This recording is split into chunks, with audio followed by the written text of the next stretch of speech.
है वो है सेक्शन 11, जिसके अंदर हम ये बात करेंगे डिसाइडिंग कोर्ट फीस।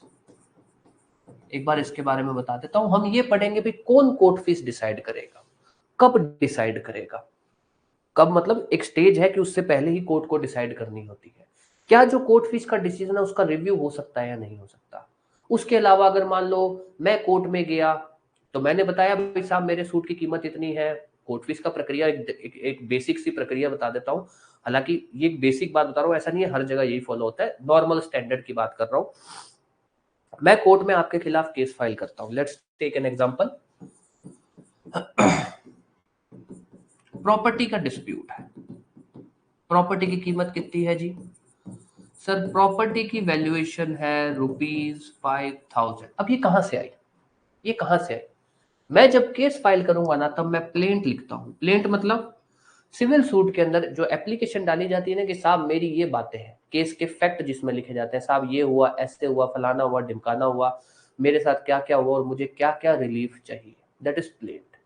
मैंने प्लेंट में लिखी बातें, क्या हुआ, कैसे हुआ, मैंने नंदिनी को प्रॉपर्टी किराए पर दी थी, इसने प्रॉपर्टी का कब्जा कर लिया, अब ये प्रॉपर्टी खाली नहीं कर रही है, मालिकाना हक क्लेम कर रही है, प्रॉपर्टी मेरी है, मुझे मेरी प्रॉपर्टी वापस दिलाई जाए, ऐसे ऐसे करके मैं बातें करूंगा। तो उसी के अंदर ना मैं प्रॉपर्टी की लगभग कीमत भी लिखता हूँ कि साहब मेरी प्रॉपर्टी की लगभग कीमत है 5,000 रुपए। फिर कोर्ट देखती है कि अच्छा केस किस चीज का है। कोर्ट कहती है भाई सर मान लो फॉर एग्जांपल केस है कब्जा वापस लेने का, केस है टाइटल का। किसका है? टाइटल का। फिर वो संबंधित सेक्शंस में जाते हैं, शेड्यूल में जाते हैं, फिर उससे देखते हैं कि अच्छा इनका इनके ऊपर कितना कोर्ट फीस लगना चाहिए। फॉर एग्जांपल वहां निकल के आया कि अगर ये बंदा मालिकाना हक के लिए केस फाइल कर रहा है तो इसको कोर्ट फीस पे करनी है 2% ऑफ वैल्यू ऑफ सूट। कितनी? वैल्यू ऑफ सूट की 2%। अब सूट की कीमत कितनी है सर? जो सूट की सब्जेक्ट मैटर की, सब्जेक्ट मैटर मतलब सूट किस चीज के लिए? प्रॉपर्टी के लिए। किस चीज के लिए? प्रॉपर्टी। प्रॉपर्टी की कीमत कितनी है? 5,000। कैसे पता लगा? कैसे पता लगा? सर जिसने प्लेंट फाइल की ना उसने लिखा 5,000 रुपए। तो नॉर्मली प्रक्रिया क्या होती है कि जो केस फाइल करता है वो सूट की कीमत लिखता है कि साहब मेरी प्रॉपर्टी या जो भी जिस भी चीज के लिए केस फाइल कर रहा हूं उसकी लगभग कीमत इतनी है।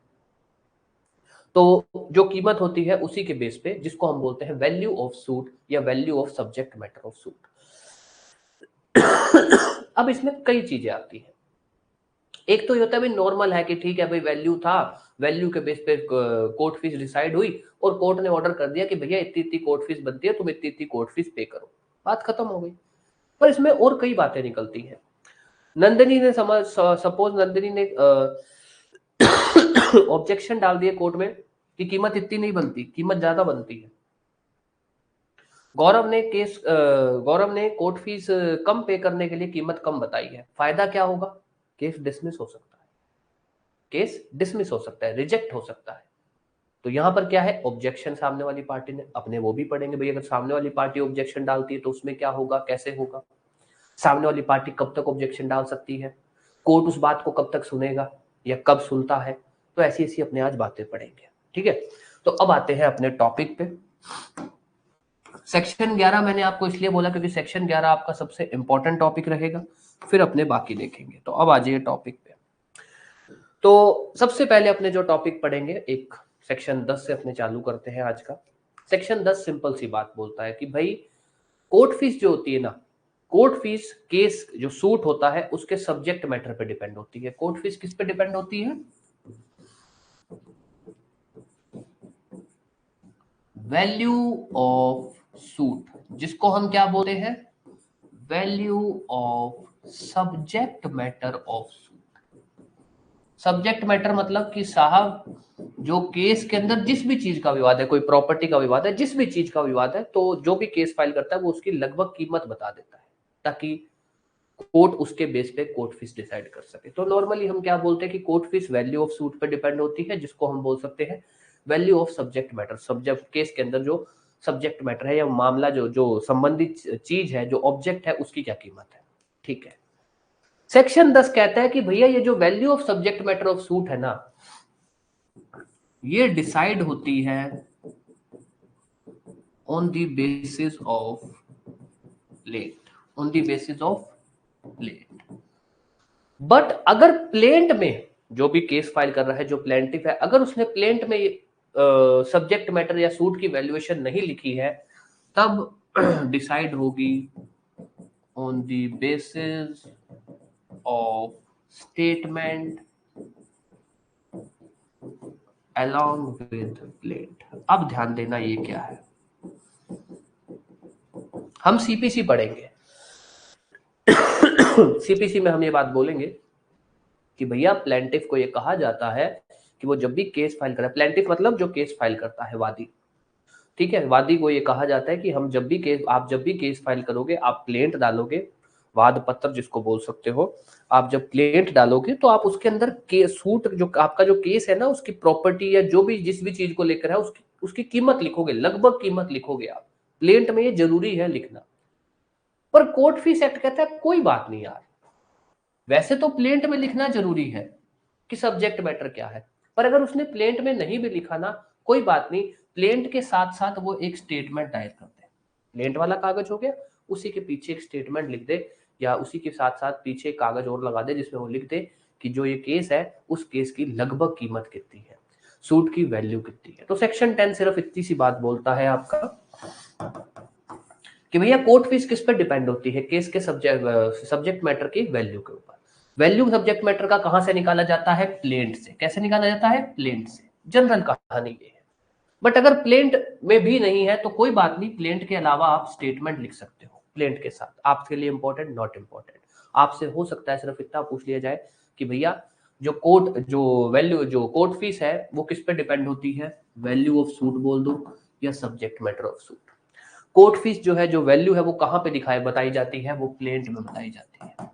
या फिर वो पूछ सकता है प्लेंट के अलावा, बिल्कुल, अगर प्लेंट में नहीं लिखी तो प्लेंट के साथ आपको स्टेटमेंट मतलब प्लेंट के साथ आप एक कागज लिख दो जिस कागज में आप उस केस की कीमत बता दो। This is section 10।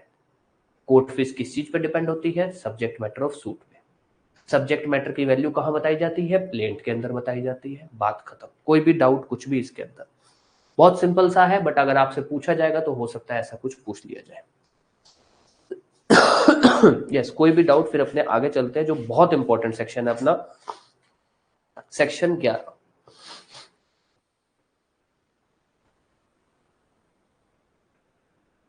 ठीक है, अब आ जाइए। ये तो थी जनरल कहानी कि भैया कोर्ट फीस किस पे डिपेंड करती है, कोर्ट फीस के अंदर कोर्ट फीस जो वैल्यू है वो कहां लिखा जाता है। अब आते हैं decision as to court fees.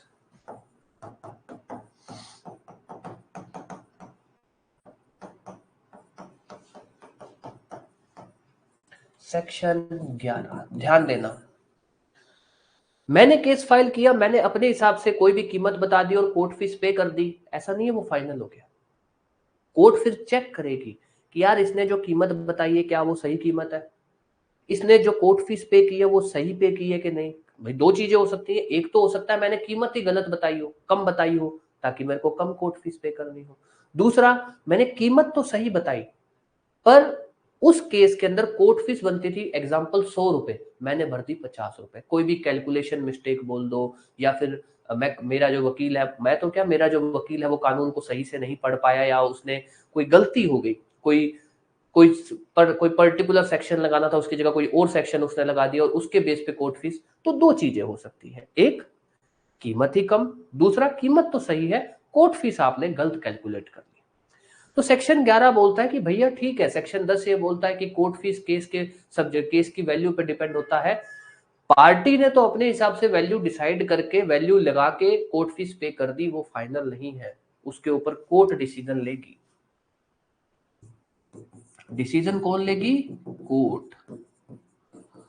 Court decide करेगी कि क्या कोर्ट फीस जो पे की गई है वो सही है कि गलत है। आपसे पहला क्वेश्चन पूछा जा सकता है कि कोर्ट फीस के ऊपर डिसीजन कौन लेता है कि कोर्ट फीस सही है या नहीं, वो कोर्ट जिसमें केस इंस्टीट्यूटेड है।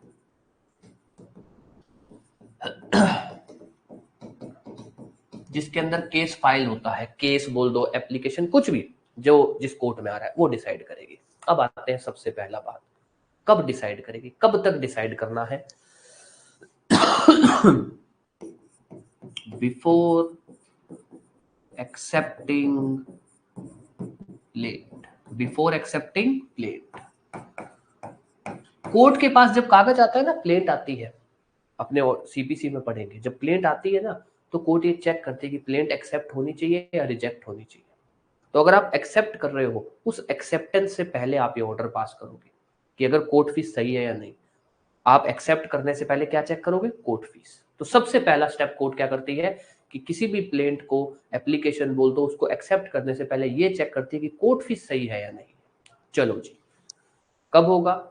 सबसे इंपॉर्टेंट, क्या इस डिसीजन का रिव्यू हो सकता है? क्या रिव्यू का मतलब क्या हुआ जी? कोर्ट ने ऑर्डर पास किया कि हाँ कोर्ट फीस सही है, बाद में कोर्ट को लगता है कि नहीं यार कुछ गड़बड़ है, क्या दोबारा चेक कर सकते हैं? रिव्यू मतलब रीचेक हो सकता है क्या? यस, यस, इंपॉर्टेंट क्वेश्चन है, ध्यान देना। क्या कोर्ट जो डिसीजन सुनाती है एज टू कोर्ट फीस, उसका रिव्यू हो सकता है? हो सकता है। कोर्ट कब डिसाइड करेगी? प्लेंट को एक्सेप्ट करने से पहले, ये भी इंपॉर्टेंट है। और उसके बाद कौन सी कोर्ट डिसाइड करेगी? ये हुआ सिंपल सी बातें, बेसिक चीजें। अब आपसे जो पूछा जा सकता है कोर्ट फीस को लेकर डिसीजन कौन सी कोर्ट करेगी या कौन डिसीजन लेता है? तो ध्यान देना, कोर्ट ही डिसीजन लेती है। ये बात मैं आपको क्यों बोल रहा हूं, अपने आगे जाके एक नाम पढ़ेंगे, कोर्ट फी एग्जामिनर। ये भाई साहब ना कोर्ट को चेक करने के लिए बनाया गया है। कोर्ट को, हाई कोर्ट एक बंदा रखती है जो कोर्ट्स को चेक करता है कि कोर्ट सही से कोर्ट फीस ले रही है कि नहीं ले रही, कोई गड़बड़ तो नहीं कर रही है। ये कोर्ट को चेक करने के लिए, ये मत बोल देना कि कोर्ट फी एग्जामिनर जो होता है वो चेक करता है, नहीं सर, कोर्ट ही डिसाइड करती है। कोर्ट ही डिसाइड करती है कि कोर्ट फीस कितनी है। कब डिसाइड करेगी? प्लेंट एक्सेप्ट करने से पहले। क्या वो डिसीजन रिव्यू हो सकता है? यस। ये हुई बेसिक बातें। अब आ जाइए इसी से रिलेटेड जो एक दो बातें हैं दो बातें हैं। पहला, एक सिचुएशन ऐसी बनती है कि अगर डिफेंडेंट ऑब्जेक्शन डालता है कि साहब इसने सब वैल्यू ऑफ सूट गलत बताई है, साहब इसने कोर्ट फीस गलत पे की है, तो जो डिफेंडेंट है वो अपनी बात कब ला सकता है? तो ऑब्वियस है, देखो एक नॉर्मल पहले प्रक्रिया समझ लेना कि मैं पहले प्लेंट फाइल करूंगा कोर्ट के अंदर। कोर्ट के अंदर अगर मेरी वो प्लेंट एक्सेप्ट होती है, तब जाके कोर्ट जो है सम्मन इश्यू करेगी। किसको? डिफेंडेंट को। उसको कहा जाएगा कि तुम्हारे खिलाफ केस फाइल हुआ है, फिर इतनी तारीख को आओ, या रिटर्न स्टेटमेंट। फिर डिफेंडेंट जो है कोर्ट में अपना जवाब पेश करता है, जिसको हम बोलते हैं रिटर्न स्टेटमेंट। अब ध्यान देना, जब तक डिफेंडेंट को सम्मन नहीं पहुंचा, तब तक डिफेंडेंट को कहां पता लगा कि केस फाइल हुआ है या नहीं। तो हमसे वो बोले कि भैया डिफेंडेंट कब ऑब्जेक्शन डाल सकता है, तो हम बोले प्लेंट एक्सेप्ट होने से पहले। कैसे? डिफेंडेंट को तो केस का ही नहीं पता। सम्मन सर कैसे? डिफेंडेंट को तो जब तक सम्मन नहीं आएगा उसको कैसे पता लगेगा? तो डिफेंडेंट के पास सबसे पहली अपॉर्चुनिटी कब आएगी? सबसे पहली बार वो कब ऑब्जेक्शन डालने के लिए आपको लगता है कि हाँ यार अब इसको पता है कि ऐसा ऐसा मेरे खिलाफ केस हुआ है, इसमें ये बातें बोली गई हैं, उसकी ये बातें हैं। कब? सम्मन रिसीव होने के बाद। तो डिफेंडेंट कब फाइल कर सकता है? Return statement. तो अगर आपसे ये क्वेश्चन पूछ ले वो कि भैया डिफेंडेंट जो है अगर कोर्ट फीस को लेकर ऑब्जेक्शन डालना चाहता है कि वैल्यू गलत बताई है, कोर्ट फीस कम पे करिए, तो वो कब कर सकता है? सर रिटर्न स्टेटमेंट, क्योंकि ये ही पहली अपॉर्चुनिटी है। प्लेंट कोर्ट ने प्लेंटिफ ने डाला, डिफेंडेंट को कहां पता लगेगा? यहां पर तो डिफेंडेंट का कोई रोल ही नहीं होता। प्लेंट एक्सेप्ट होती है जब डिफेंडेंट को पता लगता है, मतलब सम्मन आता है तब पता लगता है। सम्मन में उसको कहा जाता है 20 दिन, 30 दिन, 40 दिन, 60 दिन कि भैया जवाब दो। तो सबसे पहली बार तो उसके पास तो यहां पर अपॉर्चुनिटी आई ना कि वो ऑब्जेक्शन डाल सकता है। तो अब आ जाइए सबसे पहला टॉपिक। दो सिचुएशन है हमारे पास यहाँ पे। एक तो नॉर्मल सिचुएशन है। नॉर्मल सिचुएशन क्या होती है कि भैया डिफेंडेंट शुरुआत से ही केस में था, शुरुआत से ही। तो प्लेंट जब फाइल हुई तभी वो बंदा डिफेंडेंट था, और फिर उसको सम्मन मिला और फिर उसने ऑब्जेक्शन डाली। एक दूसरी कहानी क्या होती है कि केस चल रहा होता है और फिर डिफेंडेंट ऐड होता है। भाई जब केस शुरुआत में आया तब वो बंदा डिफेंडेंट नहीं था। जब केस चल रहा था, मतलब मान लो मोटा मोटी आधा केस चल चुका है, तब कोर्ट को पता लगता है कि यार एक और बंदा भी है इस केस के अंदर जिसको डिफेंडेंट बनाना चाहिए। तब उसको डिफेंडेंट। तो दो सिचुएशन बनती है।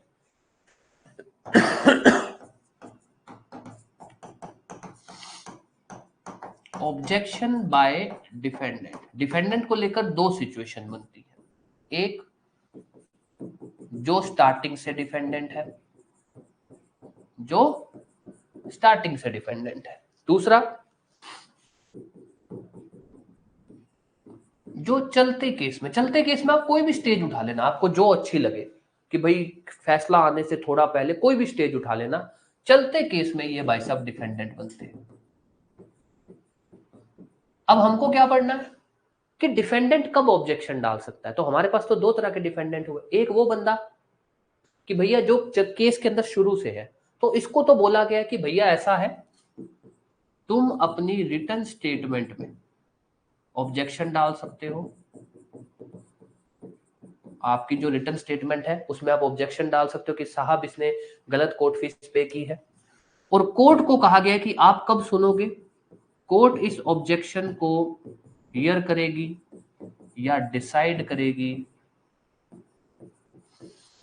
Before hearing of suit under order 18 CPC। ध्यान देना है क्या है, ये कहता है कि भैया डिफेंडेंट ऑब्जेक्शन डाल सकता है, डाल सकता है। कब, कैसे डालेगा? डिफेंडेंट जब अपनी रिटन स्टेटमेंट फाइल करेगा, जो अपना जवाब फाइल करेगा, उसमें ऑब्जेक्शन डाल सकता है कि साहब इसने गलत कोर्ट फीस पे की है, आप पहले तो कोर्ट फीस का क्वेश्चन डिसाइड करो। अब कोर्ट फीस एक ऐसा क्वेश्चन है जो कोर्ट सबसे पहले डिसाइड करेगी। आप लोग जब जजमेंट राइटिंग भी फ्रेम करोगे ना, जब अपन लोग जजमेंट राइटिंग करेंगे, तब अगर जजमेंट राइटिंग में आपके पास ऐसा कुछ आता है कि यार डिफेंडेंट ने कोर्ट फीस का ऑब्जेक्शन डाल दिया है, डिफेंडेंट ने ये ऑब्जेक्शन डाल दिया कि सर केस डिसमिस होना चाहिए, तो आप पहले वही चीज डिसाइड करोगे, बाकी इशू आप बाद में देखोगे। तो अगर डिफेंडेंट ने अपने जवाब में ऑब्जेक्शन डाल दिया कि साहब इसने कोर्ट फीस गलत पे की है, तो सबसे पहले आप ये डिसाइड करोगे। जिसका मतलब क्या है, आप केस की हियरिंग पर नहीं चाहोगे। हियरिंग कहां पे चलती है? ऑर्डर 18 बताता है।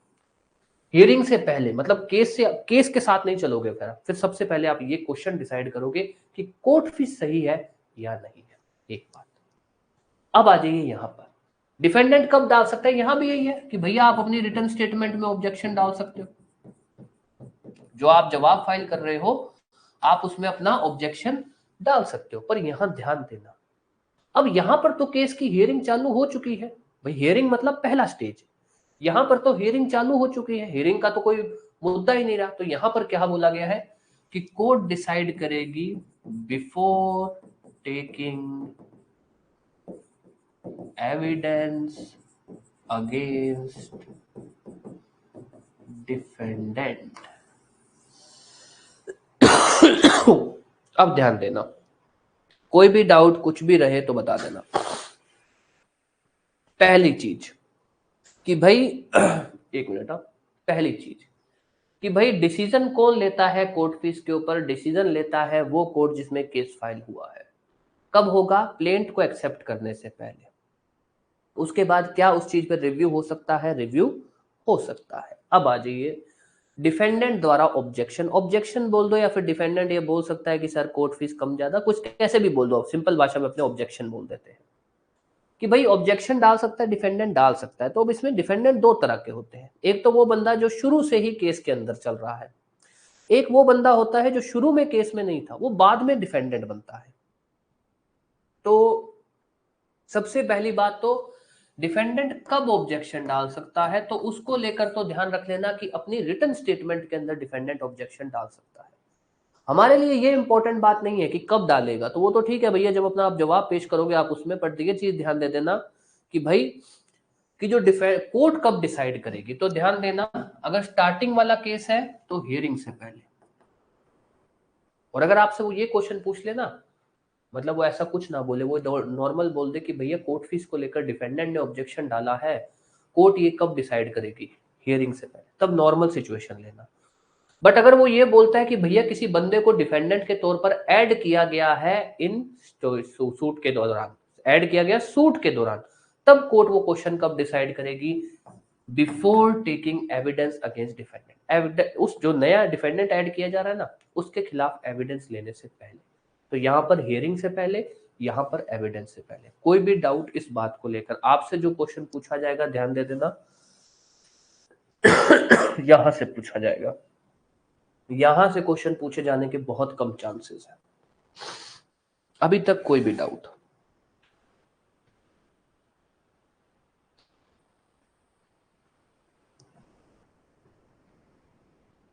जी, वो जो प्लेन्ड फाइल होता है ना, हमेशा क्या कहते हैं इसको, जब उसको सम्मन भेजा जाता है उसके साथ प्लेन्ड की कॉपी जाती है। सम्मन जो जाता है ना उसके साथ प्लेन्ड की कॉपी जाती है, उस प्लेन्ड की कॉपी में सब कुछ लिखा होता है।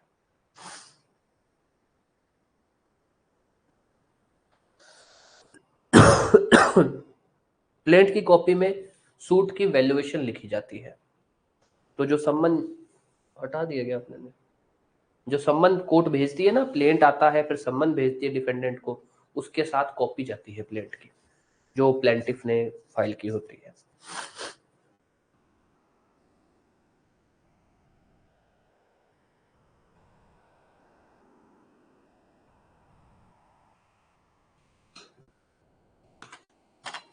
यस, कोई भी डाउट?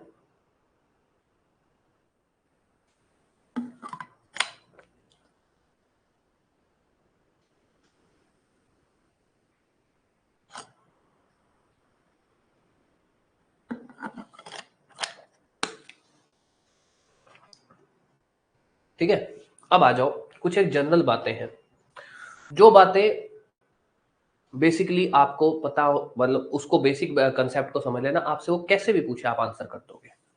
सबसे पहली चीज, अगर एक्सेस कोर्ट फीस पे की है, क्या है, ज्यादा कोर्ट फीस पे की है, रिफंड हो जाएगी, रिफंड।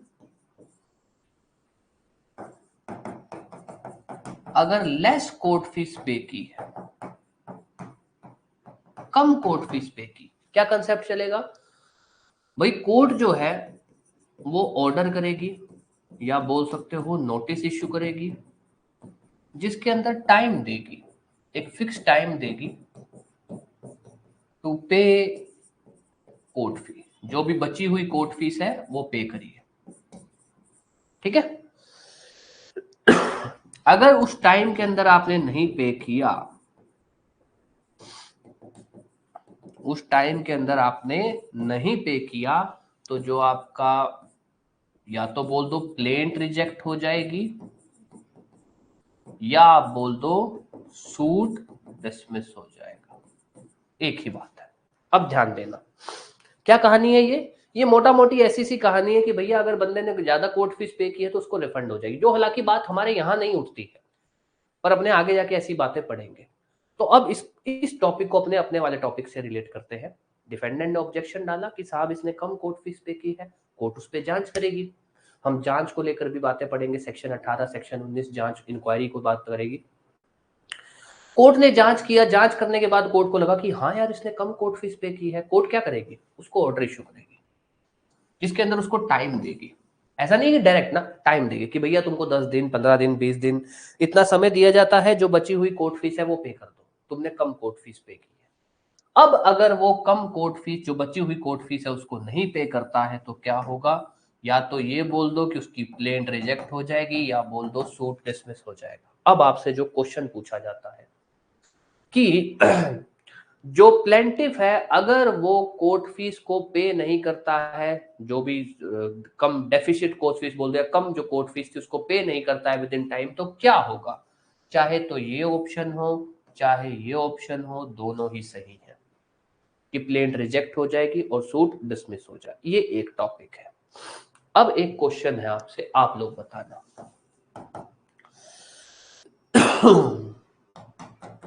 ए वर्सेस बी में केस चल रहा था, किसमें चल रहा था, ए वर्सेस बी के अंदर केस चल रहा था। जब केस चल रहा था, मान लो केस हुआ 2020 के अंदर, कोरोना का काल था, 2020 में ही कोरोना, बी मर गया, बी डाइड इन 2020 कोरोना की वजह से। 2024 में बी का जो लड़का है ना, उसको डिफेंडेंट बनाया जाता है, डिफेंडेंट के तौर पर ऐड करता है। अब वो ऑब्जेक्शन डालना चाहता है,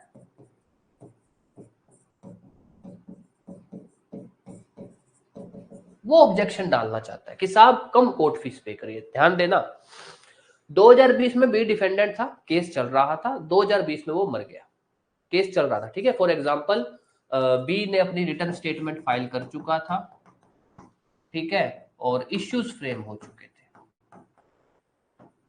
इश्यूज फ्रेम हो चुके थे। फिर कोरोना का काल आ गया, 2-3 साल कोर्टें चली नहीं बिल्कुल ही, मोटा मोटी बहुत इंपॉर्टेंट केस देखे जाते थे, बाकी नहीं देखे जाते थे। तो ये 2020 में ये मर गया। 2024 के अंदर तारीख आई, 4 आई, तो वो तो मर चुका था। जो बी का लड़का है वो आता है और वो बोलता है कि साहब उसको डिफेंडेंट ऐड किया गया क्योंकि वो मर गया, तो लीगल रिप्रेजेंटेटिव के तौर पर, और वो कहता है साहब इसने कम कोर्ट फीस पे की है। उस वो सामने वाला वकील बोलता है एक सर ये नहीं ऑब्जेक्शन डाल सकता। क्यों सर? ऑब्जेक्शन तो रिटर्न स्टेटमेंट में डलनी चाहिए थी, अब ये थोड़ी डाल सकता है। ये बी का जो लड़का है ये बोलता है कि सर रिटर्न स्टेटमेंट में ऑब्जेक्शन डाल सकता था, पर मैं तो नया डिफेंडेंट ऐड हुआ हूं। मैं कौन सा ऐड हुआ हूं? नया डिफेंडेंट। मैं क्या हूं? New defendant. तो मैं तो कभी भी ऑब्जेक्शन डाल सकता हूं ना, मेरे खिलाफ एविडेंस आने से पहले। मैं तो एविडेंस स्टेज से पहले कभी भी डाल सकता हूं। ध्यान दो यहाँ पे स्टार्टिंग से डिफेंडेंट है तो हियरिंग से पहले, चलते केस में आता है तो एविडेंस से पहले। तो ये कहता है भाई मैं तो नया डिफेंडेंट हूं, मैं तो एविडेंस से पहले कभी भी ऑब्जेक्शन डाल सकता हूं। अब बताइए क्या इसकी ऑब्जेक्शन सही है क्या? इसकी ऑब्जेक्शन मेंटेनेबल है क्या?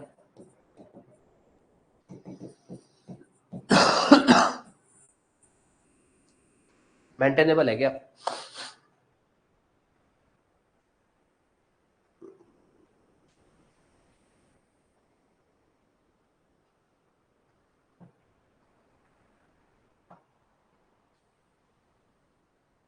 बताओ। दो तरह के डिफेंडेंट होते हैं, एक वो डिफेंडेंट जो स्टार्टिंग से होता है, एक वो डिफेंडेंट जो बाद में ऐड होता है, ठीक है। तो हुआ क्या था, स्टार्टिंग में बी था, फिर बी मर गया, रिटर्न स्टेटमेंट फाइल हो चुके थे, इश्यू फ्रेम हो चुके थे, उसके बाद वो मर गया। 2024 में केस की तारीख आती है जब बी तो मर चुका था, बी का लड़का जो एक नया डिफेंडेंट ऐड हुआ है, मतलब उसकी जगह पे आया है, और वो ये बोलता है कि साहब मैं ऑब्जेक्शन डालना चाहता हूँ कि कोर्ट फीस कम पे की है। क्या ये ऑब्जेक्शन मेंटेनेबल है? जी नहीं, मेंटेनेबल नहीं है। वजह सुन लो, वजह सुन लो।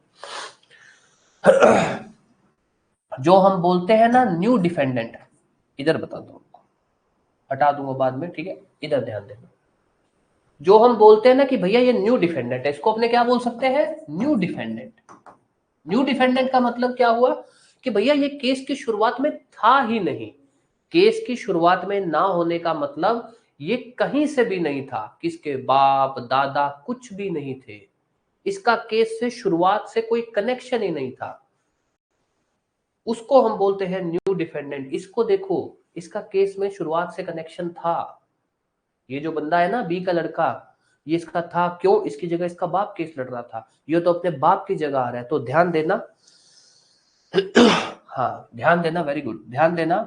लीगल रिप्रेजेंटेटिव, सक्सेसर, कोई किसी का गार्जियन के तौर पर आ रहा है, कोई किसी के एजेंट के तौर पर आ रहा है, और क्या हो सकते हैं? लीगल रिप्रेजेंटेटिव हो गया, सक्सेसर हो गया, गार्जियन हो गया, एजेंट हो गया, मोटा मोटी यही होते हैं। इन शॉर्ट बोलूं तो कोई एक पार्टी थी और अब उस पार्टी के मरने के बाद उसका लीगल रिप्रेजेंटेटिव आ जा रहा है, उसके मरने के बाद उसका सक्सेसर आ जा रहा है, या फिर उस पार्टी ने अपने किसी एजेंट को बना दिया, या फिर उस पार्टी की जगह कोई और आ जा रहा है, उसकी जगह पे आ रहा है कोई, वो न्यू डिफेंडेंट नहीं है।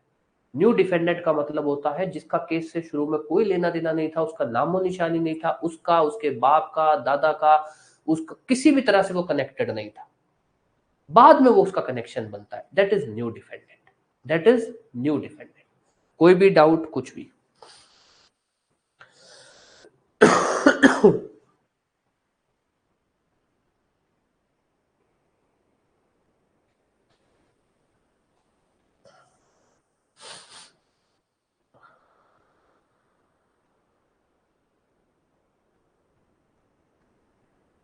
सेक्शन थोड़ा सा इंपॉर्टेंट है, इसीलिए मैंने आपको, इसीलिए अपने इतना डिटेल में बात कर रहे हैं, क्योंकि ऑल दो प्री में नहीं आएगा, मैं मानता हूँ ये बात, प्री में नहीं आपसे इतना इनडेप्थ पूछेगा वो, बट क्या है ना, ये ऐसा है जहां से ना आपसे वो आ सकता है, ऑर्डर राइटिंग आ सकती है, क्योंकि कोर्ट फीस को लेकर ना चलो जजमेंट में भी आपसे पूछ सकता है वो, पर जजमेंट में तो बहुत नॉर्मल रह जाएगा। कोर्ट फीस को लेकर एप्लीकेशन बहुत डलती है। आप कोर्ट में बैठे जब जाओगे ना तो एप्लीकेशन बहुत डलती है, क्योंकि वकील को पता है यार एप्लीकेशन डाल दो, नहीं कुछ हुआ तो ठीक है, क्या होगा, रिजेक्ट ही तो होगी एप्लीकेशन, क्या फर्क पड़ता है। तो बहुत एप्लीकेशन डलती है, साहब इसने वैल्यू सही नहीं बताई है, इसने कोर्ट फीस सही नहीं पी है, फलाना ढिमकाना, क्यों, ताकि केस खींचे बस। ठीक है। चलो अब आते हैं अगले टॉपिक, नहीं सॉरी अगला टॉपिक नहीं है। अब एक बार ध्यान दे देना अपने ने जो पढ़ा, डिसीजन को लेकर हमने ये बात पढ़ी कि डिसीजन कौन लेता है, डिसीजन कौन लेता है, भाई कौन सी कोर्ट डिसीजन लेती है। उसमें हमने पढ़ा कि वो कोर्ट जो जो केस जिसके पास होता है वो लेती है, कब लेगी सर, उसके अंदर हमने बोला कि प्लेंट को एक्सेप्ट करने से पहले जो है आप एक डिसीजन लोगे, बात खत्म।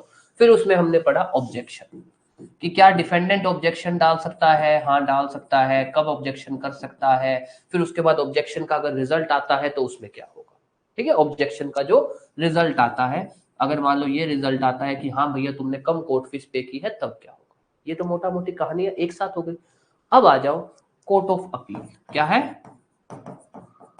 Court of appeal? ये क्या है कि भैया क्या एपीलेट लेवल में आप लोअर कोर्ट के जज थे, आपके पास केस आया, आपने केस के अंदर जो भी अपना अपना जो भी आपका फैसला था आपने सुना दिया, क्या अपीलेट कोर्ट जो है वो कोर्ट फीस को चेक कर सकती है? क्या चेक कर सकती है?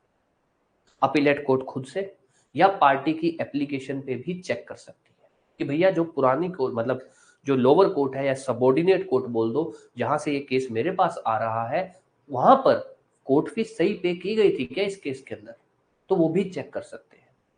चलो पहली चीज जो अपने को ध्यान रखनी है कि क्या अपीलेट कोर्ट चेक कर सकती है? क्या चेक कर सकती है, ये चीज ध्यान रख लेना। इसीलिए क्या है, मैं बोलता हूँ कि माइनर लॉज में कोई लॉजिक नहीं है। अब सोच के देखो कि अपीलेट कोर्ट ये चेक कर रही है कि कोर्ट फीस कम है या ज्यादा है, क्या फर्क पड़ जाएगा, केस तो हो चुका है वहां पर। अब अगर अपीलेट कोर्ट कल को ये बोल देती है कि कोर्ट फीस आपने कम पे की है, फिर और मामला कॉम्प्लिकेट होगा। क्या लोअर कोर्ट ने डिसाइड कर दिया, छोटा सा बात है, कोर्ट फीस छोटा सा मामला, कोई बहुत बड़ी चीज नहीं है, तो डिसाइड कर दिया, बात खत्म करो, अपील के अंदर आप ले सकते हो। मतलब चीजों को कॉम्प्लिकेट किया जा रहा है कि केस और चलता रहे, बट अपने को ध्यान देना कि कर सकती है, वहां पर अपना लॉजिक नहीं चलेगा कि अपने लॉजिक लगा रहे कि नहीं यार इतनी सी बात थोड़ी होगी, नहीं। कोर्ट फीस जो अपीलेट कोर्ट है, अब आ जाओ ध्यान देना, डिसीजन बाय अपीलेट कोर्ट। अब ध्यान देना सबसे पहली चीज, लोअर कोर्ट में भी लोअर कोर्ट खुद से चेक करती है। हमने बोला कि भैया लोअर कोर्ट में प्लेंट आती है तो लोअर कोर्ट की एक तरह से ड्यूटी बोल दो कि प्लेंट को एक्सेप्ट करने से पहले आप ये चेक करोगे कि कोर्ट फीस है। लोअर कोर्ट भी खुद से चेक करती है, और अगर ऑब्जेक्शन आता है मतलब एप्लीकेशन आता है तब भी करती है। दोनों चीजें हो गई, लोअर कोर्ट खुद से भी चेक करती है कोर्ट फीस, और अगर ऑब्जेक्शन आता है जिसको हम बोल सकते हैं एप्लीकेशन आती है तब भी चेक करती है। यहां भी यही है कि जो एपीलेट कोर्ट है वो ऑन मोशन खुद से या फिर एप्लीकेशन, दोनों, चाहे तो खुद से बोल दो या फिर बोल दो एप्लीकेशन, दोनों बेसिस पे ये चेक कर सकती है कि जो लोअर कोर्ट है या सबॉर्डिनेट कोर्ट बोल दो, वहां पर सही कोर्ट फीस पे की गई है या नहीं पे की गई है। क्या बोल सकते हैं, ऑन मोशन या एप्लीकेशन, ये चेक कर सकती है, चेक कर सकती है कि लोअर कोर्ट या सबॉर्डिनेट कोर्ट, दोनों में से कुछ भी बोल दो, में सही कोर्ट फीस पे की क्या, सही कोर्ट फीस पे, ये चेक किया जा सकता है। इस बात को लेकर कोई दिक्कत तो नहीं है।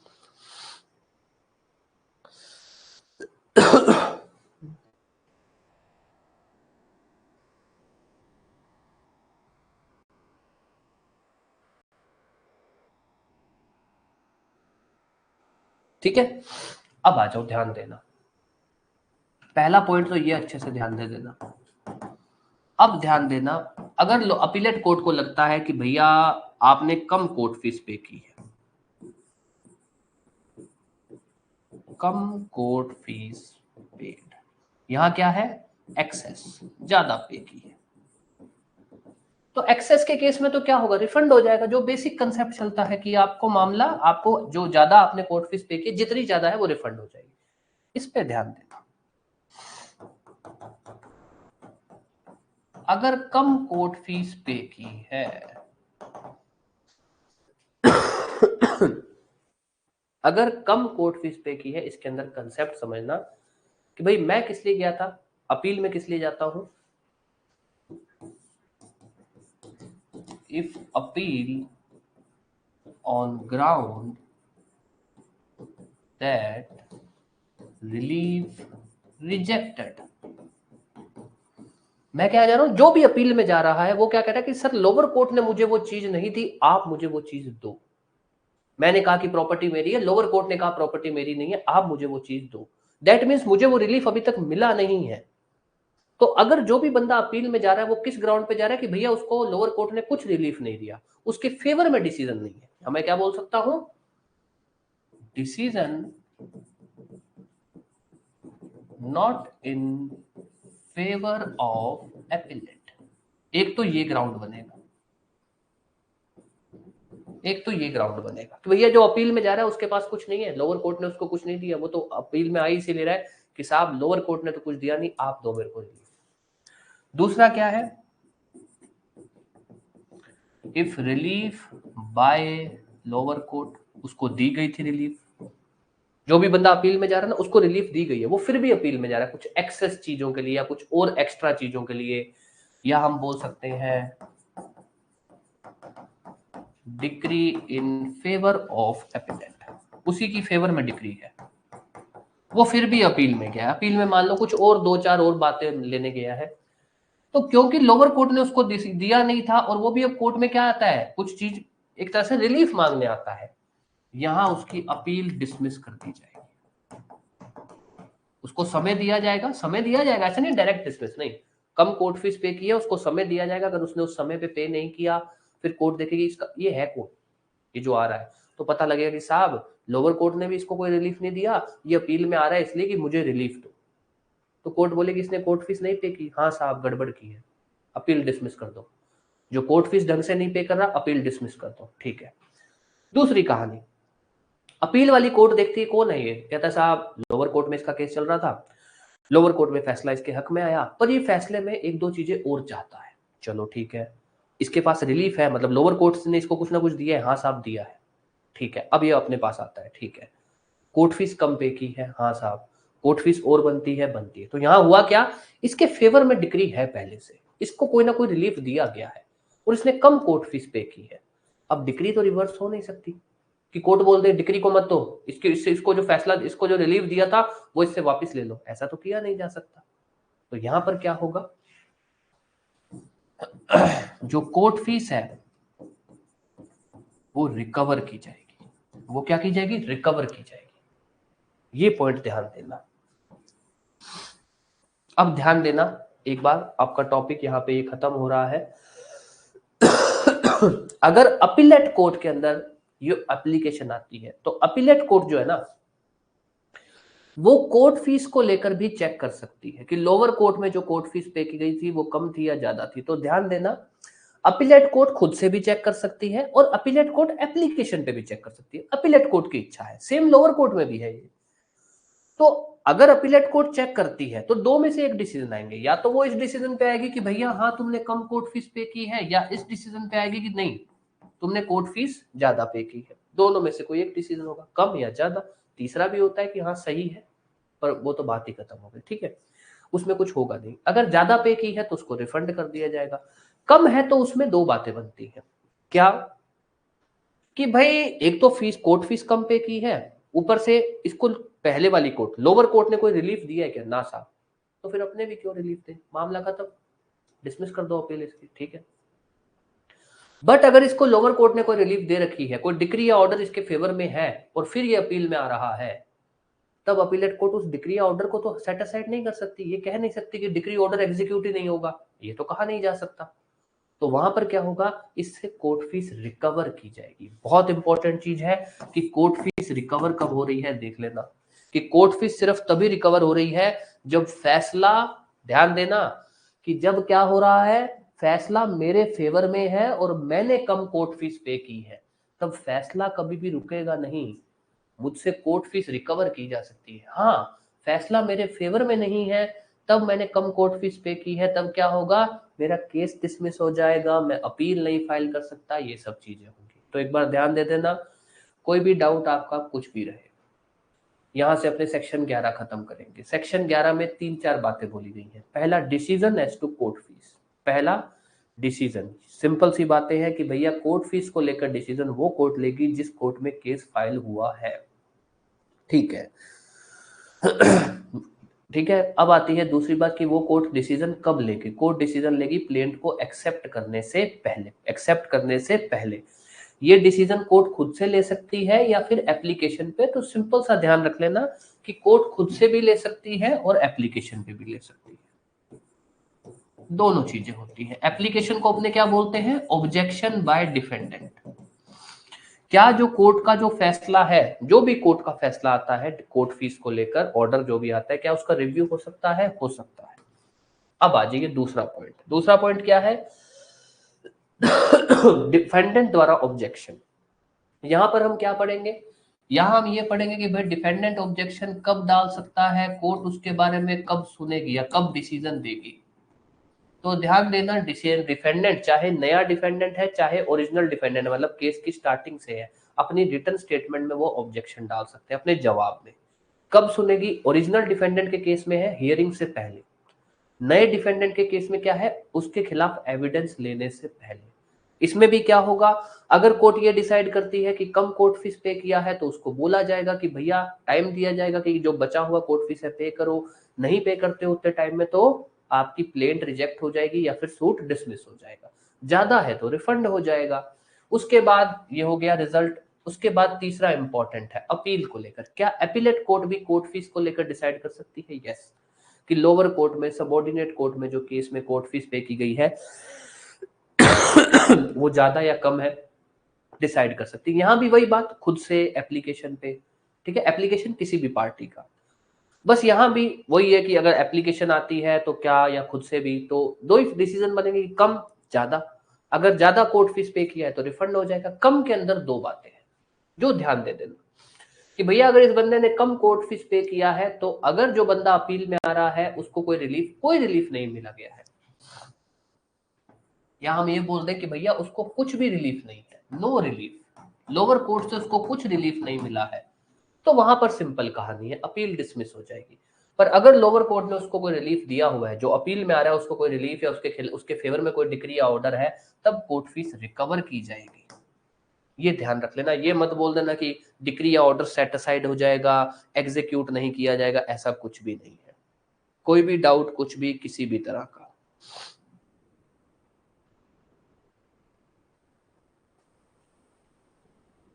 वो अपील का तो अलग देना होता है। अपील अपने भी आगे पढ़ेंगे। अपील को जब अपने जैसे प्लेंट फाइल करते हैं तो उसी तरह से जब अपने अपील में जाते हैं तो मेमोरेंडम ऑफ अपील फाइल करते हैं, जिस कागज को अपने मेमोरेंडम ऑफ अपील बोलते हैं, तो उसका अलग लगता है कोर्ट फीस। कोर्ट फीस हर चीज का लगता है, इवन अपने चलते केस में एप्लीकेशन डालते हैं उनका भी कोर्ट फीस लगता है, तो लगभग हर चीज का कोर्ट फीस लगता है। ठीक है, ये अलग वाली बात नहीं कर रहा, ये कह रहा है कि भाई लोअर कोर्ट में जो कोर्ट फीस है, अलग से जो कोर्ट फीस पे करनी होती है वो तो आपको पे करनी होगी, उसकी तो सिंपल प्रक्रिया है जो अपने अभी पढ़ेंगे।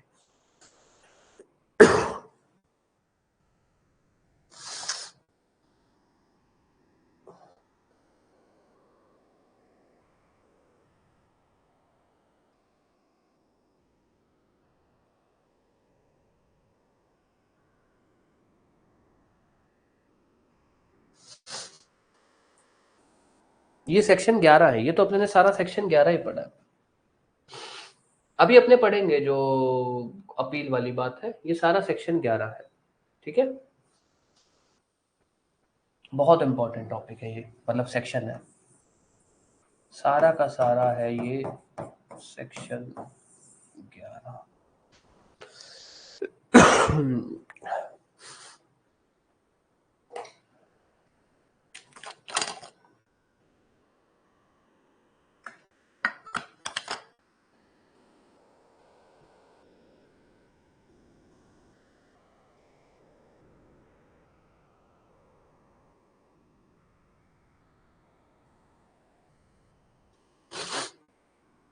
चले आगे, अब आ जाओ। ध्यान देना, अब 11 हो गया, 12। अब ध्यान देना, सेक्शन 12, 13, 14, 15, 16, ये अपने को इसमें इंडेक्स अच्छे से पढ़ना है, इनका जो बेसिक कंसेप्ट है वो पढ़ना है क्या क्या ये ध्यान देना। फी पेएबल ऑन एडिशनल इश्यूज, देखेंगे अभी क्या होता है, सिर्फ हेडिंग लिख रहा हूं। रेलिंक्विशमेंट या रेलिंक्विश बोल दो या सरेंडर बोल दो ऑफ क्लेम, ठीक है। 11, 12, 13, 14 में आ गया आपका अपील को लेकर, सॉरी रिटर्न स्टेटमेंट को लेकर। 15 में आ गया अपील को लेकर। 16 में आ गया आपका एप्लीकेशन को लेकर। अब एक बार ध्यान दे देना, ठीक है, अब एक बार ध्यान दे देना है क्या क्या, सॉरी एप्लीकेशन, पेटिशन, सबसे पहली चीज तो ये ध्यान दे देना क्या क्या बोलते हैं। सेक्शन 12, भाई 11 ने तो अपने 11 में तो अपने ने सिर्फ हेडिंग क्या पढ़ी, सूट, कि भैया केस है, सूट है, ये है, पर सूट के अलावा बहुत कुछ होता है, एप्लीकेशन डलती है, अपील होती है, रिटर्न स्टेट, भाई सूट में तो क्या वो प्लेंट, अपने ने प्लेंट की बात की एक तरह से, रिटर्न स्टेटमेंट होती है जो डिफेंडेंट जवाब फाइल करता है, अपील हो गई, एप्लीकेशन हो गई, पेटिशन हो गई, कई चीजें होती है। तो अब ध्यान देना, सेक्शन 12 तो ये बोलता है कि भैया अगर अगर ऐसा नहीं कि हर बात, अगर किसी भी एक्ट में या फिर कोर्ट फीस एक्ट में ये बोला गया है कि आप चलते केस में इश्यूज ऐड करते हो, ऐसा होता है। हम ऑर्डर 14 पढ़ेंगे सीपीसी का, जिसके अंदर हम ये बात पढ़ेंगे कि जो केस के अंदर इश्यू फ्रेम होते हैं, सिविल केस की बात कर रहा हूँ, जो इश्यू फ्रेम होते हैं, इश्यू मतलब कि भैया क्या इनमें मेन विवाद क्या है, 3-4 चीजें होती है कि इनमें मेन 3-4 चीजों का विवाद है। तो अगर चलते केस में 3-4, शुरुआत में तो 3 या 4 इश्यू फ्रेम हो, अगर कोई एक आधा इश्यू ऐड होता है तो अगर उस पर कोर्ट फीस पे करनी है तो क्या होगा। तो ये क्या बोलता है कि अगर चलते केस के अंदर केस में इश्यूज एड ऑन होते हैं, उस पर अगर कोर्ट फीस पे करनी है और अगर उस पर कोर्ट फीस आप नहीं पे करते हो तो क्या होगा। तो सेक्शन 12 इन शॉर्ट सिंपल सी बात क्या बोलता है कि भैया जो एडिशनल इश्यूज एड ऑन होते हैं या फिर जो एक्स्ट्रा इश्यूज ऐड होते हैं केस के दौरान, अगर उस पर कोर्ट फीस पे करनी थी और आपने नहीं पे की तो क्या होगा। तो दो बातें हैं, पहला कौन सा सेक्शन ये बोलता है कि एडिशनल इश्यूज पे कोर्ट फीस पे करनी पड़ सकती है, सेक्शन 12। फिर जो दूसरा क्वेश्चन बन सकता है कि अगर आपने एडिशनल इश्यूज पे कोर्ट फीस नहीं पे की तो क्या होगा, सेक्शन 13। आपसे ये पूछा जा सकता है, इसके दो टॉपिक है, आपसे ये पूछा जा सकता है कि भाई कौन सा सेक्शन बात करता है कि जो प्लेंटिफ है, मतलब जो केस फाइल कर रहा है, वो अपने पार्ट ऑफ क्लेम, भाई आप कोई भी केस फाइल करते हो उसमें आप क्लेम करते हो एक बार, सिर्फ एक बात नहीं करते हो, 3-4 बातें क्लेम करते हो। तो क्या वो अपने किसी पार्ट ऑफ क्लेम, मान लो 4 बातों का उसने रिलीफ मांगा, कोई एक आधी रिलीफ को छोड़ सकता है, सरेंडर कर सकता है, क्या कर सकता है, किस लिए करेगा, कोर्ट फीस को बचाने के लिए। किस लिए करेगा, कोर्ट फीस को बचाने के लिए। भाई मान लो 4 क्लेम थे, 4 क्लेम पे टोटल कोर्ट फीस बनती थी एग्जाम्पल 10,000 रुपए, उसको लगा यार ये तो ज्यादा है, फिर उसको किसी ने कहा कि अगर तुम ये वाला रिलीफ छोड़ देते हो तुम्हारी कोर्ट फीस बनेगी 6,000 रुपए। उसने कहा ठीक है यार कोई बात नहीं, छोड़ देता हूं। ऐसा कर सकते हो भाई, यस। कोर्ट फीस बचाने के लिए, कोर्ट फीस कम करने के लिए आप अपने किसी भी पार्ट ऑफ क्लेम को सरेंडर कर सकते हो, पर अपने को उसमें यह ध्यान देना उसके बाद क्या होगा। रिटर्न स्टेटमेंट पे कोर्ट फीस लग सकती है, लग सकती है, कौन सा सेक्शन 14। अपील के अंदर कोर्ट फीस लगेगी, लगेगी, कौन सा सेक्शन 15। अपील मतलब मेमोरेंडम ऑफ अपील। कोई भी एप्लीकेशन पेटिशन फाइल करते हो उस पर कोर्ट फीस लगेगी, लगेगी, कौन सा सेक्शन है 16। ये जो हम बातें बोल रहे हैं ना, रिटर्न स्टेटमेंट पर लगेगी, अपील पर लगेगी, अपील एप्लीकेशन पेटिशन पर लगेगी, ये हम तब बोल रहे हैं कि अगर राजस्थान कोर्ट फीस एक्ट में बताया गया है, कहां बताया गया है, शेड्यूल है, चैप्टर 6, चैप्टर 4 है, वहां पर ये बातें बताई गई है। तो अगर राजस्थान कोर्ट फीस एक्ट में कहीं पर भी ये बताया गया है कि रिटर्न स्टेटमेंट पर कोर्ट फीस लगेगी तो लगेगी, तो आपको पे करनी होगी, अपील पर लगेगी तो पे करनी होगी, एप्लीकेशन पेटिशन पर लगेगी तो पे करनी होगी। अब ध्यान दे देना क्या क्या बातें हैं। इंडेक्स का क्वेश्चन ध्यान दे देना क्या क्या आ सकता है। कौन सा सेक्शन बोलता है कि भैया एडिशनल इश्यूज पे आपको कोर्ट फीस पे करनी होगी? सेक्शन 12। कौन सा सेक्शन बोलता है या प्लेंटिफ को राइट देता है कि वो अपने क्लेम को सरेंडर या रेलिंक्विश कर सकता है कोर्ट फीस बचाने के लिए? 13। कौन सा सेक्शन बोलता है कि रिटर्न स्टेटमेंट पे कोर्ट फीस लगेगी? 14। कौन सा सेक्शन बोलता है अपील या मेमोरेंडम ऑफ अपील पे कोर्ट फीस लगेगी? 15। कौन सा सेक्शन बोलता है एप्लीकेशन या पिटीशन पे कोर्ट फीस लगेगी? 16। ठीक है, अब आ जाओ section 12। Sorry, court fee on additional issues. ये बोलता है कि भैया अगर केस के दौरान इश्यूज एड ऑन होते हैं, if during suit issues add on होते हैं या बोल दें कुछ एडिशनल इश्यूज ऐड होते हैं, उन पर कोर्ट फीस पेएबल है एक्स्ट्रा।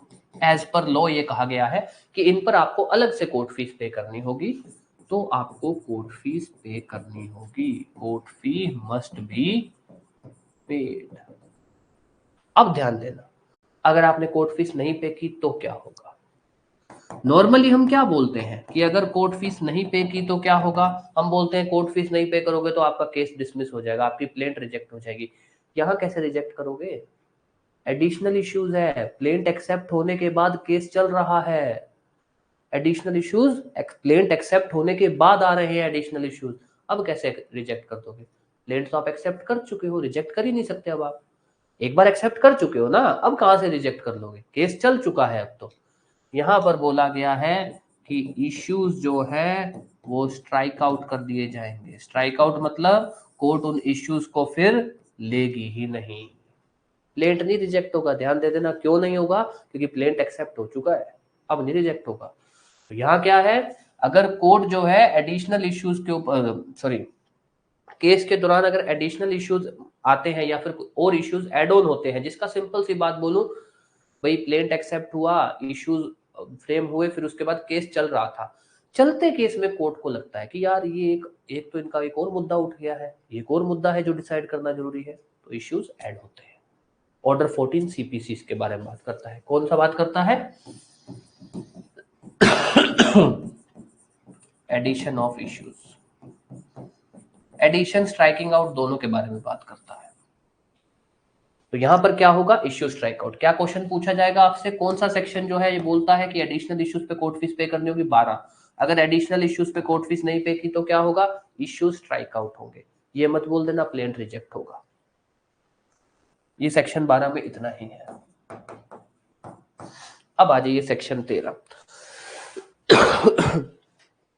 सेक्शन 13 को लेकर सिंपल सी बात बोली गई है। सेक्शन 13 ये बोलता है, बिल्कुल सिंपल सा है, कि भाई ये क्या कहते हैं, जो प्लेंटिफ है ना,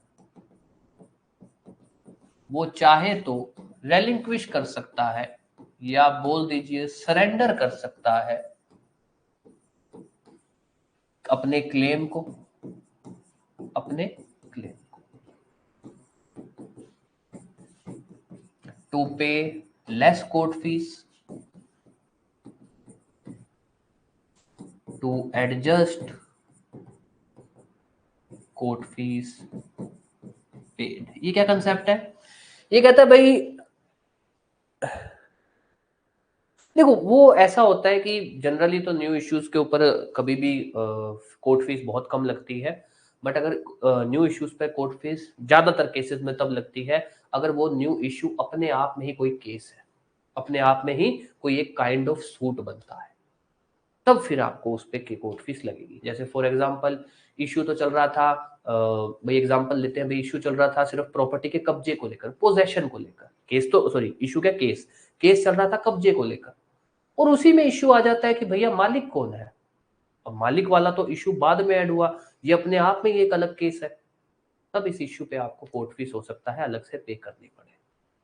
ठीक है, तो ये होता है। जनरली हर एडिशनल इश्यूज पे नहीं होता क्योंकि इश्यूज केस से ही कनेक्टेड होते हैं, बट कई बार कोई एक इश्यू होता है जो अपने आप में ही किसी काइंड ऑफ सूट बन जाता है, तब कोर्ट फीस आपको एडिशनली पे करनी पड़ सकती है। ठीक है, तो अब ध्यान देते ना, प्लेंटिफ अपने किसी भी, मान लो प्लेंटिफ ने 4 क्लेम किए थे, क्या रिलीफ क्लेम किए? 4। ठीक है, 4 रिलीफ क्लेम किए। अब वो इनमें से किसी भी एक रिलीफ को सरेंडर कर सकता है। सरेंडर मतलब हटा सकता है केस में से कि साहब मेरे को ये रिलीफ नहीं चाहिए, मेरे को बस आप इन 3 पे रिलीफ दे दो। ऐसा कर सकता है। किस लिए? कम कोर्ट फीस। भाई 4 रिलीफ मांगे, पता लगा 4 रिलीफ की तो कोर्ट फीस बनती है 10,000 रुपए। अब उसको लगा कि अगर मैं इस एक को सरेंडर कर दूं, हटा दूं, तो कोर्ट फीस बनेगी 6,000 रुपए। यहां पर वो ऐसा कर सकता है। एक और है कंसेप्ट। प्लेंटिफ ने क्या किया था, रिलीफ तो 4 क्लेम किए थे और कोर्ट फीस कितनी पे की? 6,000 रुपए। 6,000 रुपए। कोर्ट ने उसको कहा कि भैया इन चारों के तो बनते हैं 10,000 रुपए, तुम 6,000 कैसे पे कर रहे हो? उसने कहा साहब ऐसा है, 10,000 तो नहीं है मेरे पास, आप एक काम करो, ये वाला रिलीफ हटा दो, नहीं चाहिए मुझे, और मेरी कोर्ट फीस एडजस्ट कर दो। कोर्ट ने कहा ठीक है। तो ध्यान देना, जो उसने पहले कोर्ट फीस पे की है उसको एडजस्ट करने के लिए भी सरेंडर हो सकता है। रिलीफ को आप क्लेम को आप रेलिंक्विश कर सकते हो या फिर कम कोर्ट फीस पे करने के पर्पज से भी कर सकते हो। बट एक इंपॉर्टेंट चीज है जो ध्यान देना,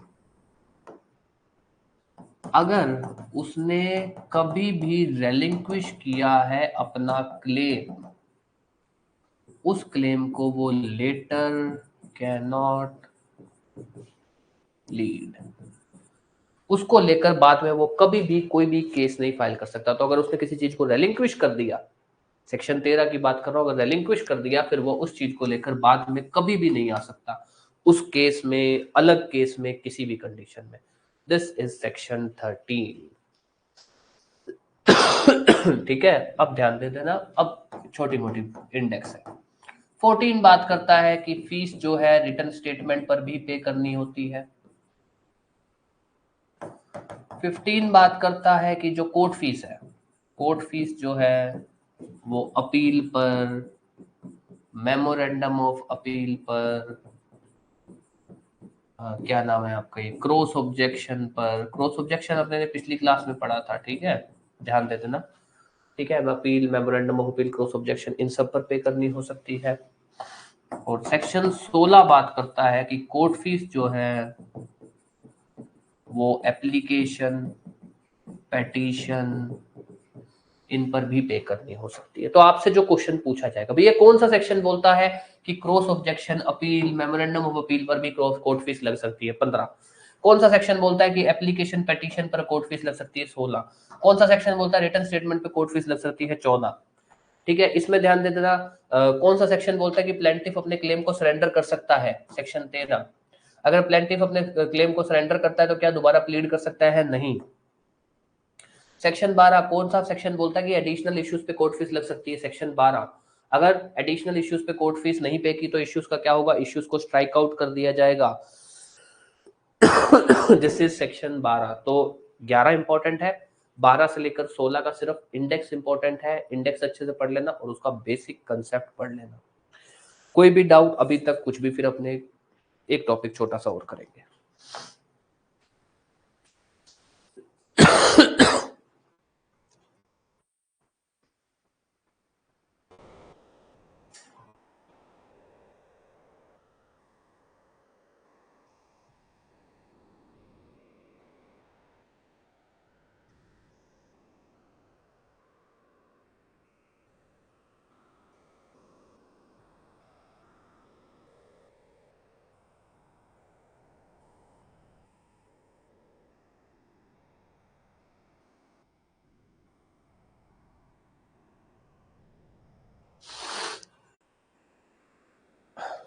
सेक्शन 16, एक मिनट,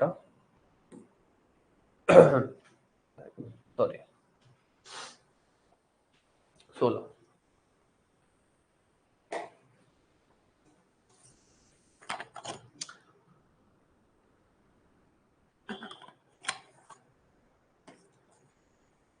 इस वाले एग्जाम को लेकर हिंदी इंग्लिश का क्या स्टेटस है आप लोगों का? अभी तक हिंदी इंग्लिश आप लोग पढ़ रहे हो, क्या कर रहे हो?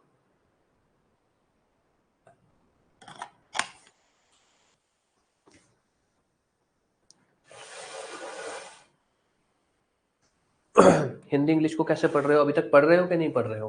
भाई पढ़ना भी चालू किया कि नहीं?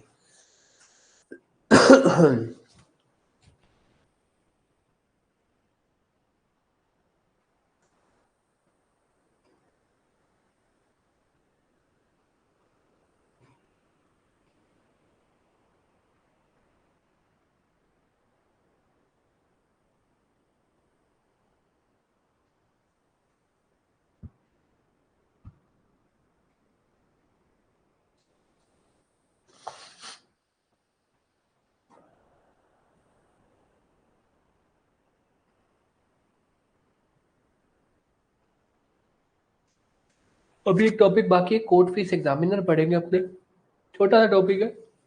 ये बता दो भाई, हिंदी इंग्लिश को लेकर आप लोग क्या कर रहे हो अभी, कुछ कर रहे हो कि नहीं?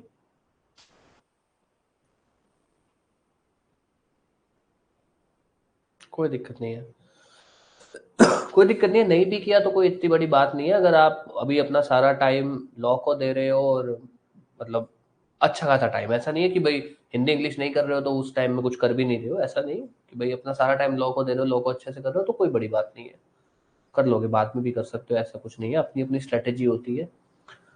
चाहो तो हिंदी इंग्लिश और माइनर लॉज दोनों साथ में चला लो, चाहे तो पहले माइनर लॉज अच्छे से कर लो फिर हिंदी इंग्लिश कर लेना, कोई दिक्कत नहीं है, कोई बात नहीं। बस इतना टारगेट रख लेना, अप्रैल है ना, कि इतना टारगेट रख लेना भाई, अप्रैल अप्रैल के अंदर माइनर लॉज सारे खत्म कर दो, सारे नए पुराने दोनों खत्म कर दो, और फिर आप हिंदी इंग्लिश चालू कर देना। हिंदी इंग्लिश आपको 15 दिन लगेंगे मैक्सिमम बोल रहा हूँ, दोनों हिंदी इंग्लिश जोड़ के 15 दिन लगेंगे आपको, ठीक है? क्योंकि उसमें बहुत ज़्यादा इन डेप्थ मत जाना, बेसिक कंसेप्ट ही पढ़ना। अपने क्लासेस करेंगे उसकी, हिंदी इंग्लिश को लेकर। बट अगर आपको अभी आपके पास जो क्या कहते हैं वो है यूट्यूब के जो लिंक भेजे हुए हैं, अगर आप उससे पढ़ना चाहो तो पढ़ लो, कोई दिक्कत नहीं है यार। अपने को मतलब सिर्फ नॉलेज से होना चाहिए, चाहे कोई भी हो, कोई दिक्कत नहीं है, ठीक है? क्लासेस अपने करेंगे हिंदी इंग्लिश की, बट अगर आप अभी कर रहे हो तो कर सकते हो, कोई दिक्कत नहीं है। चलो अब आ जाओ, लास्ट टॉपिक है एक, कोर्ट फीस एग्जामिनर। अब ये ध्यान दे देना, ये भाई साहब किस लिए होता है? टू चेक सबॉर्डिनेट कोर्ट्स बोल दो या बोल दो लोअर कोर्ट्स। ये भाई साहब हाई कोर्ट द्वारा डेजिग्नेट किया, डेजिग्नेट मतलब हाई कोर्ट अपने किसी भी ऑफिसर को, ऑफिसर कौन हो सकता है? जो हाई कोर्ट के पास जो ये क्लर्क स्टाफ ये जितने भी होते हैं, किसी को भी डेजिग्नेट कर सकता है एज कोर्ट फीस एग्जामिनर, ठीक है? ये कोर्ट फीस एग्जामिनर का क्या काम होता है? चेक करता है कि भैया लोअर कोर्ट जो है वो सही से कोर्ट फीस ले रही हैं कि नहीं ले रही हैं, कोई गड़बड़ तो नहीं कर रही हैं, ये उसका काम होता है, ठीक है? वो इनको चेक करना, दो काम हुए, डेजिग्नेट हाईकोर्ट द्वारा किया जाता है, चेक करना, दो काम हुए। अब उसके बाद इसका काम क्या होता है? बस चेक करता है, अगर इसको कहीं भी कोई भी गड़बड़ लगती है तो रिपोर्ट मंगा लेता है, उनसे उस केस की रिपोर्ट मंगा लेता है, फिर उससे जो भी उनसे जवाब पूछने होते हैं, जो भी जवाब लेना सही लगता है तो ठीक है, अगर कोई गड़बड़ लगती है तो जो नहीं डिपार्टमेंटल जो इंक्वायरी होती है फिर वो इंक्वायरी चलेगी उनके खिलाफ। तो इन शॉर्ट किसके द्वारा डेजिग्नेट किया जाता है? डेजिग्नेट बोल दो, हो सकता है आपसे क्या बोल दे वो अपॉइंट, किसके द्वारा अपॉइंट किया जाता है? By high court, by high court. काम क्या होता है? काम होता है लोअर कोर्ट्स या सबऑर्डिनेट कोर्ट्स को चेक करना। क्या चेक करना? That lower courts are collecting proper court fee, कोई गड़बड़ तो नहीं कर रहे हैं किसी भी तरह का, ये उनका काम है। अगर इसको कोई भी गड़बड़ लगती है तो रिपोर्ट मंगा लेता है, उनसे जवाब पूछ लेता है, जो भी लगता है जो भी उचित वो सब हो जाता है। बस इतनी सी बातें हैं। तो आपसे क्या पूछा जाएगा? कौन सा सेक्शन कोर्ट फीस एग्जामिनर की बात करता है? 17। कोर्ट फी एग्जामिनर होता कौन है? लोअर कोर्ट को चेक करने के लिए अपॉइंट किया जाता है हाई कोर्ट द्वारा। ये मत बोलना court fee examiner lower court में होता है जिसका काम होता है कोर्ट फीस कलेक्ट करना, नहीं। ये लोअर कोर्ट को चेक करने के लिए बनाया जाता है, मतलब एक तरह से सुपरवाइजिंग अथॉरिटी है लोअर कोर्ट के ऊपर। अथॉरिटी तो क्या होती है? ये जो रजिस्ट्रार होते हैं या इन्हीं में से किसी को पावर दे दी जाती है हाई कोर्ट द्वारा कि ये लोग लोअर कोर्ट को चेक करते रहते हैं। यस, कोई भी डाउट कुछ भी, दिस इज सेक्शन 17, कोई भी डाउट कुछ भी। फिर अपने क्लास खत्म करते हैं, शाम को अपने क्लास करेंगे, ठीक है? शाम को अपने लैंड रेवेन्यू की क्लास करेंगे। पिछली क्लास में क्या पढ़ दिया था? लैंड सर्वे, लैंड सर्वे, ठीक है। यस, कोई भी डाउट कुछ भी। अब थोड़ा भाई क्योंकि ऑब्वियस है कि यार देखो, आपका एग्जाम मानते हैं कि ठीक है अभी आपके एग्जाम के कोई चांसेस नहीं है, जब तक सुप्रीम कोर्ट अपना डिसीजन नहीं सुना देता तब तक चांसेस नहीं है। बट ये चीज ध्यान रखना, जिस दिन सुप्रीम कोर्ट ने फैसला सुना दिया, और फैसला जो प्रेडिक्ट किया जा रहा है कि यही होगा कि अगर 3 साल मैंडेटरी होंगे तो वो अगली बार से होंगे, अगर होंगे तो अगली बार से होंगे, तो आप ये मान के चलना, आपका डेट क्या होगी एग्जाम की, सुप्रीम कोर्ट ने फैसला सुनाया, 2-4-5 दिनों में डेट आ जाएगी, और डेट क्या होगी, 40 दिन 45 दिन की। तो आप मान के चलना आपका पेपर जून से ऊपर नहीं जाएगा, तो उसी हिसाब से तैयारी रखना।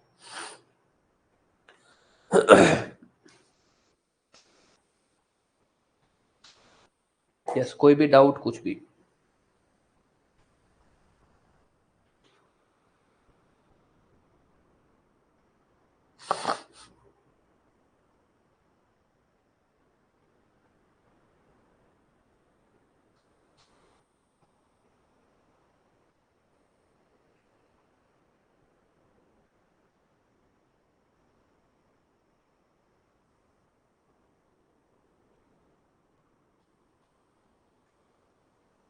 ठीक है, चलो फिर अब क्लास खत्म करते हैं।